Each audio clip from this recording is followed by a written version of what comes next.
నమస్కారం అండి.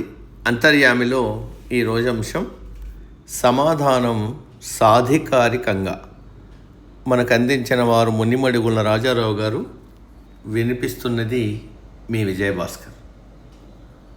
విత్తనం ఏ చెట్టుదో తెలుసుకోవడానికి ఎవరినైనా అడిగితే వచ్చే సమాధానం సరైందో కాదో ఖచ్చితంగా తెలియదు, కానీ దాన్ని మట్టిలో విత్తి కొంతకాలం వేచి చూస్తే మొక్క మొలిచే సాధికారిక జవాబు దొరుకుతుంది.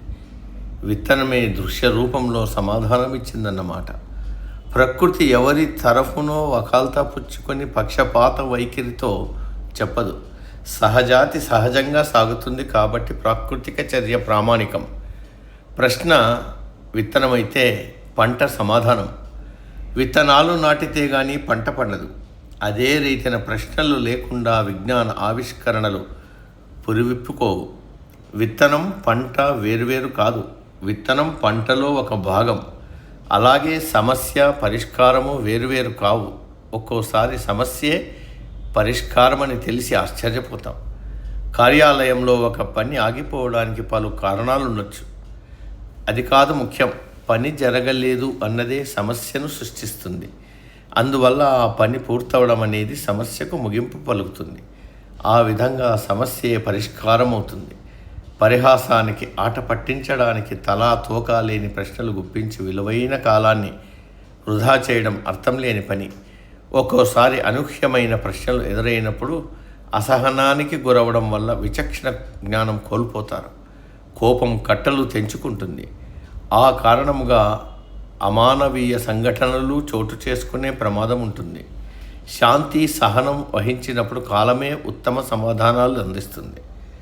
జ్ఞానతృష్ట అనేది జ్ఞానం కోసం పరితపించే బలమైన వాంఛ. అది అనేక ప్రశ్నలు సంధిస్తుంది.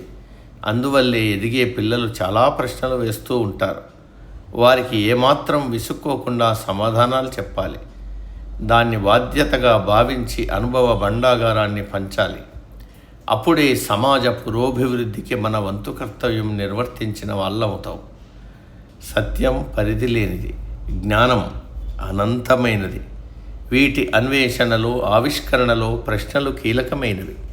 దేవుణ్ణి చూశారా అని అడిగాడు నరేంద్రుడు రామకృష్ణ పరమహంసని. దానికి వివేకానందుడి ఛాతీపై తన పాదాన్ని ఉంచి అనిర్వచనీయమైన సమాధానం ఇచ్చారు ఆయన. దుఃఖానికి మూలం ఏమిటన్న సిద్ధార్థుడి ప్రశ్న ఆయనను అడవుల బాట పట్టించింది. అక్కడ సత్యాన్వేషణకు సంబంధించిన ప్రశ్నలు లేవనెత్తుతూ మునులు ఋషుల మధ్య కొన్నేళ్లు గడిపాడు. చివరిగా ఒక ఋషి పుంగవుణ్ణి కలిసి తన సందేహాన్ని ఆయన ముందు ఉంచాడు. అప్పుడు ఆ మునీశ్వరుడు ఇలా చెప్పాడు: చూడు గౌతమ, ప్రతిదీ చెప్పడానికి వీలుపడదు. చెప్పలేని దాన్ని ఎలా చెప్తారు? శిష్యుడితో గురువు కొంత దూరమే రాగలడు. ఆ తర్వాత శిష్యుడే ఒంటరి పయనం చేయాలి. ఎందుకంటే ఆ ఇరుకైన దారిలో ఒక్కరు మాత్రమే నడవగలరు. ఆ అంతిమ సత్యాన్ని ఎవరికి వారే కనుక్కోవాలి. ఆ అన్వేషణలోనే వ్యక్తిగత సామూహిక ఉన్నతికి మార్గం దొరుకుతుంది. సమాప్తం. సర్వే జన సుఖినో భవంతు. అందరూ బాగుండాలి, అందులో మనం ఉండాలి.